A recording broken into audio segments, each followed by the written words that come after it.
Hello friends, welcome to bliss cinemas. இன்னைக்கு நம்ம யூடியூப்ல ரிலீஸ் ஆயிருக்க முருதன் படம் எப்படி இருக்குன்னு பார்க்க போறோம். வாங்க வீடியோக்குள்ள போகலாம். இந்த படம் பார்த்தீங்கன்னா ஒரு ஹாரர் த்ரில்லர் படம். இதோட ரன் டைம் பார்த்தீங்கன்னா 1 hour 47 minutes இருக்கு. இந்த படத்துல ஸ்ரீகாந்த் தான் லீட் ரோல் எடுத்து பண்ணியிருக்காங்க. இந்த படத்தோட கதையை பத்தி பார்க்கலாம். படத்தோட ஆரம்பத்திலேயே பார்த்தீங்கன்னா ஒருத்தங்க சாதத்தை தட்டுல போட்டு அதுல நிறைய மிளகாத்தூளை மிக்ஸ் பண்ணி அதை ஒரு உருண்டையா பிடிச்சி வைக்கிறாங்க. அதே மாதிரி இன்னும் 2 உருண்டை காரம் கம்மியா பிடிச்சி வைக்கிறாங்க.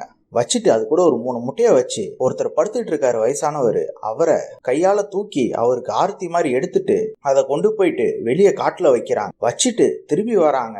அப்போ ஒரு சவுண்டு கேக்குது. இவங்க திரும்பி பார்த்தா அந்த சாப்பாடு எடுத்து ஒரு பேய் சாப்பிட்டுக்கிட்டு இருக்கு. இவங்க அலறி அடிச்சுட்டு ஓடி வராங்க. அதோட படத்தோட டைட்டில் போடுறாங்க. அதுக்கப்புறம் பாத்தீங்கன்னா அந்த ஊருக்கு ஒரு வெட்டினரி டாக்டர் வராரு, உங்களுக்கு மருந்தெல்லாம் ஃப்ரீயா தருவாங்க அப்படின்ற மாதிரி சொல்லி எல்லாரையுமே பஞ்சாயத்து ஆபீஸ்க்கு வர சொல்றாங்க. பார்த்தா நம்ம ஹீரோ ஸ்ரீகாந்த்.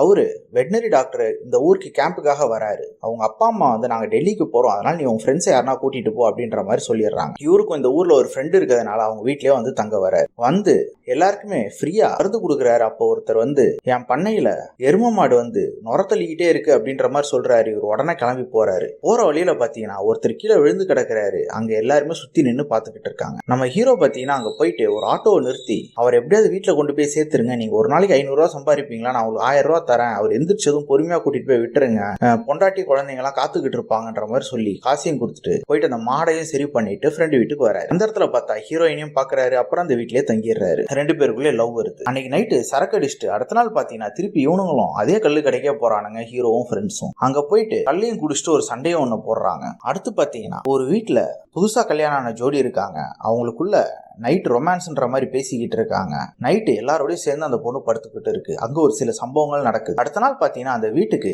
ஒரு சாமியாரை வர வச்சு ஏதோ ஒரு பூஜை பண்றாங்க. அப்போ அவரு தெரிச்சு ஓடுறாரு, இந்த வீட்டுல யாரும் இருக்காதீங்க, நீங்க இருந்தா எல்லாருமே சித்திருவீங்கன்ற மாதிரி சொல்லிட்டு வெளியே போறாரு. அடுத்த நாள் அதே கல்லு கடையில பாத்தீங்கன்னா அந்த கல்லை குடிச்சு அந்த ஊர்ல பல பேர் இறந்து போயிடுறாங்க. அதுல நம்ம ஹீரோட ஃப்ரெண்டு ஒருத்தர். என்னடா ஆச்சு அப்படின்ட்டு போலீஸ்காரங்க வந்து இன்வெஸ்டிகேட் பண்றாங்க. இன்வெஸ்டிகேட் பண்ணி டெஸ்ட் பண்றன்ற பேர்ல அந்த போலீஸ்காரர் அதே வாங்கி குடிச்சு அவரும் செத்து போயிடுறாரு. அதை ஒரு ஜோசியக்காரங்க கிட்ட கேட்டா அந்த மரம் ஃபுல்லாவே விஷமாயிடுச்சு, அதனால அதை வெட்டி போட்டுருங்க அப்படின்ற மாதிரி சொல்றாங்க. அந்த கல்லு விற்கிறவங்க நம்ம ஹீரோயின் வீட்டுக்கு வராங்க. அவங்க அம்மா தான் அந்த ஃபர்ஸ்ட் சீன்ல அந்த ஆர்த்தி எடுத்து கூட்டின்னு போனவங்க.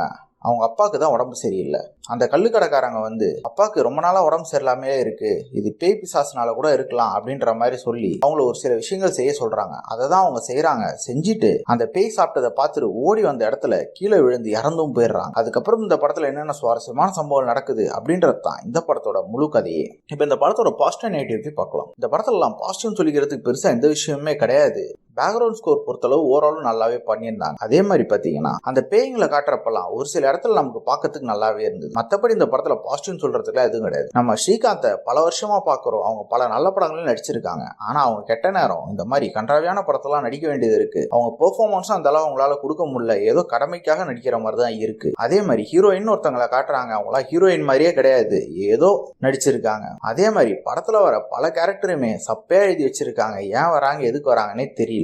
இதுல ஹைலைட்டே என்னன்னா ஃபர்ஸ்ட் சீன்லயே நம்ம தலைவர் குடிச்சவரை வீட்டுல போய் சேர்க்கறதுக்கு 1000 ரூபாய் கொடுத்து ஆட்டோல அனுப்புவாரு. அடுத்த நாள் போயிட்டு அதே இடத்துல உட்காந்து இவரும் குடிச்சிக்கிட்டு இருப்பாரு ரெகுலரா. இதெல்லாம் எப்படிதான் எழுதி இவங்க டிசைன் பண்ணாங்கன்னு நமக்கு தெரியல. இந்த படத்துல அங்கங்க ஒரு சில அடல் கண்டென்ட்டும் இருக்கதான் செய்யுது. பெருசா வல்கரா இல்லைன்னா கூட ஃபேமிலியோட பாக்குறத அவாய்ட் பண்ணிக்கலாம். ஓவராலா பாத்தீங்கன்னா இது ஒரு பிளேவரேஜான படம் தான். வேணும்னா ட்ரை பண்ணி பாருங்க. இன்னொரு வீடியோல சந்திக்கலாம். தேங்க்யூ.